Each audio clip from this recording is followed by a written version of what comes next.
ગુજરાતના રાજકારણમાં ભારે ગરમાવો આવ્યો છે। એવામાં જ્યારે 23 એપ્રિલના રોજ ઉમરેઠમાં પેટા ચૂંટણી થવાની છે, ત્યારે હવે ભાજપ બાદ કોંગ્રેસે પણ પોતાના ઉમેદવારની જાહેરાત કરી છે।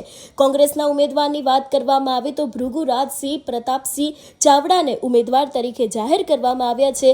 ઉમરેઠ તાલુકા પંચાયત 3 ટર્મના પ્રમુખ તરીકે તેઓ છેલ્લા ઘણા વર્ષોથી કામ કરી રહ્યા છે, સામાજિક આગેવાન પણ છે। ત્યારે જ્યારે ભાજપે જે તત્કાલીન ધારાસભ્ય હતા તેમના દીકરાને ટિકિટ આપી છે, એની જ સામે હવે કોંગ્રેસે પણ પોતાના ઉમેદવારને મેદાને ઉતારી દીધા છે।